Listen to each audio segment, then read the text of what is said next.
Vamos dar início, então, a esta sessão do Congresso do Simpro. Nós vamos assistir, ouvir, prestar atenção, discutir, debater e aprender com a palestra do professor César Nunes. Escola e Sociedade, Submissão ou Apropriação Consciente da Tecnologia. Eu faço questão de apresentar para vocês o professor César a partir de uma breve leitura do seu currículo. É uma presença que nos honra pela qualidade da reflexão que ele faz em torno do assunto. Eu tenho a impressão que ele enriquece o temário do Congresso e vai permitir que a gente saia daqui vários degraus acima daquele estágio que a gente entrou. O professor César é pesquisador da Faculdade de Educação da Unicamp, especialista em desenvolvimento e avaliação de criatividade, pensamento crítico e resolução de problemas, coordena a parte brasileira do projeto Participação do Brasil para desenvolver e avaliar criatividade e pensamento crítico na Organização de Cooperação e Desenvolvimento Econômico, a OCDE, com mais 15 países. Foi autor e coordenou o desenvolvimento de mais de 400 projetos de aprendizagem, vários cursos à distância e instrumentos para avaliação. Colaborador de diversas instituições nacionais e internacionais, em Stanford, Ontário, no Canadá, Fundação Carlos Chagas, Oracle Education Foundation, Banco Internacional de Desenvolvimento, Unesco, eu estou pulando alguns, tá? Organização de Cooperação e Desenvolvimento Econômico, Instituto Ayrton Senna, diretor executivo da ORT Tecnologia, palestrante nas conferências do Projeto Zero da Faculdade de Educação de Harvard, doutor em Física pela Universidade Técnica de Munique, mestre e bacharel em Física pela Universidade de São Paulo, bacharel em Violão Clássico. Ele ainda encontrou tempo para fazer um bacharelado em Violão Clássico pela Faculdade de Música Carlos Gomes. Tem especialização em Ensino para a Compreensão e Avaliação Educacional pela Faculdade de Educação da Universidade de Harvard. Eu encontrei o César e fiquei muito curioso, porque eu conheci o currículo dele, em função da presença dele no sindicato. Falei, puxa, eu vou me deparar com um professor aqui, que tem quase um século de vida, para fazer tudo isso. Não, ele é um cinquentão, jovial, e tem essa carreira maravilhosa, brilhante. Convido o professor César para vir ao palco.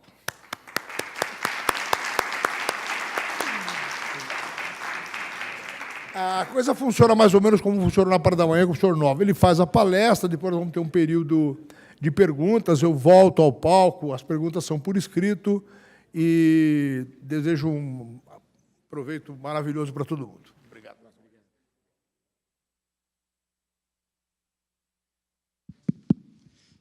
Pessoal, boa tarde. Prazer estar com vocês aqui. Sei que é fim do dia, mas espero que aguentem ainda um pouquinho.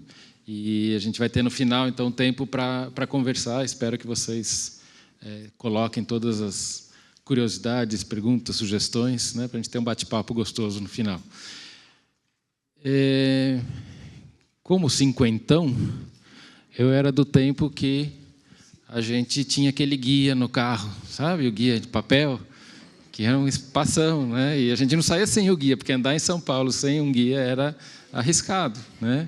E eu estou trazendo isso para a gente pensar um pouquinho como é que a tecnologia vai entrando no nosso dia a dia e a gente muda os hábitos, muda totalmente, né? Hoje a gente não tem mais o guia no carro, mas tem no computador, tem lá um Google Maps, né? Mas a gente vai se acostumando com algumas facilidades. Ali já aparece, né, no guia. Ontem, quando eu estava montando os slides, eu pus o endereço, vinha para cá, e ali já começa a aparecer algumas coisas que eu não pedi, mas tem a Unip, tem rodízio de hambúrguer, né? Tem o japonês, essas coisas vêm junto, né? A gente quer uma coisa, mas recebe algumas propagandas. Só que o que é legal, né? Hoje em dia você vai lá e fala, mas eu quero já saber qual que é o trajeto. Então a gente vai se acostumando, e aí ele já te diz, olha, você tem 3 possibilidades de caminho, e vai levar tanto tempo, de novo ele já vai te mostrando mais algumas coisas no caminho. A gente pode mandar isso direto para o celular, né? Eu estava no computador e falei, bom, mas está ficando cada vez mais fácil, e não sei quantos de vocês já né, não vivem mais sem isso. A gente vai, ou já procura direto no celular, ou manda para o celular depois, né, e ele vai te ajudando, põe na... Né, ele diz o que você tem que fazer, você não precisa ficar lendo a tela. E aqui tem algumas coisas interessantes que começam a aparecer, né? Se eu, ao invés de usar o Google Maps, por exemplo, eu quase sempre uso o Waze. E no Waze ele vai lá e põe já esse monte de radar no caminho. Não sei se vocês usam também, né?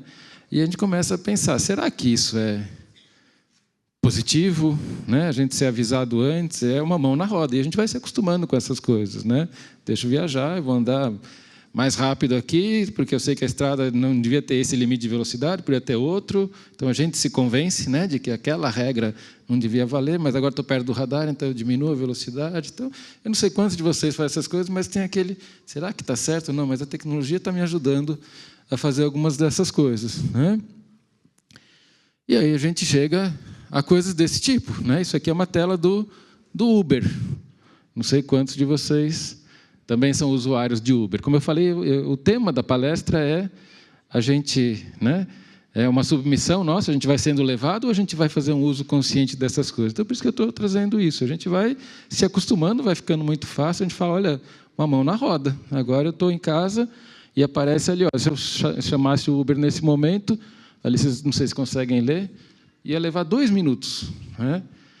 Eu morei na Alemanha e lá a gente ia para a universidade, voltava, tinha o ponto de ônibus, mas tinha os horários lá, 15h39, era a hora que ele ia passar. Então, eu ficava na minha sala, na universidade, saía 15h36, porque eu levava 3 minutos da minha sala até o ponto.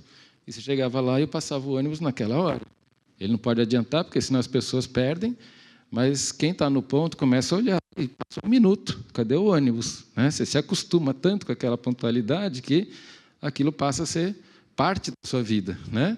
Mas aqui o Uber começa a te trazer algumas dessas facilidades. 2 minutos, quero, não quero, vou ficar trabalhando, desço na hora. Então, são algumas facilidades. Te dá o preço, inclusive, né? Acho que todo mundo está acostumado com isso. Eu tenho um amigo taxista que me leva para cima e para baixo há, acho que pelo menos uns 15 anos, né? Conheço família, né? Ele é pai de um menino deficiente. Então, ele tem uma vida super difícil. Eu não conheço nenhum taxista rico, né? Mas o que aconteceu nesses últimos anos é que ser taxista é praticamente inviável. Não sei se vocês acompanharam. Então, o que acontece? Isso aqui tem uma facilidade para a gente muito grande, mas mexeu com toda uma profissão, né?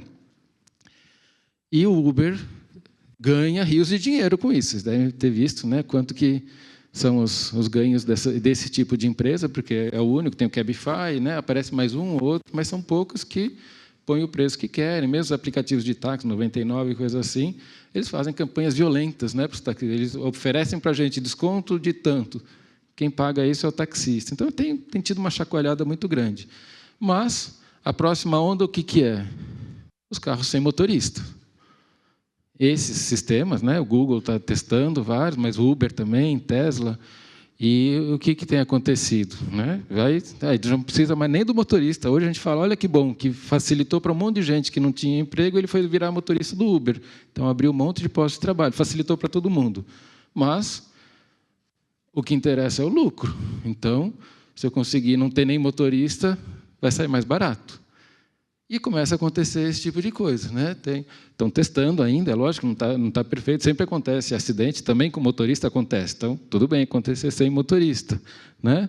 Mas ainda está num movimento lá, o Uber suspendeu hoje os testes com carro sem motorista, depois que um dos veículos se envolveu. Então, isso aqui tudo é notícia recente, ali, ó, é 2017, está tudo acontecendo agora. E a gente começa a se preocupar, mas como é que decide, né? Se não tem motorista, por que tem um acidente? Muitas vezes a gente tem que fazer aquela decisão. E agora, se eu desviar aqui, eu vou bater ali. O que é pior, né? Atropela um ou tem um acidente com vários? Esse tipo de decisão, a gente, na hora, no reflexo, passa tudo pela cabeça e você faz alguma coisa. E se for a máquina que está lá? Como é que ele foi programado para lidar com essas situações? A gente não consegue prever todas, mas tem uma certa programação que tem que ser feita para quando acontecer uma coisa que ou é isso ou é pior que isso, né? Então, a gente tem, por exemplo, um site do MIT que eles começam a discutir isso com a população, né? O que vocês acham? Como é que tem que ser essas decisões que, no fundo, são decisões morais, né? O que está por trás? O que é pior? Como é que a gente lida com isso? Então, a gente tem começado a discutir algumas dessas coisas, e essas decisões vão influenciar como é que a gente programa esses sistemas, né?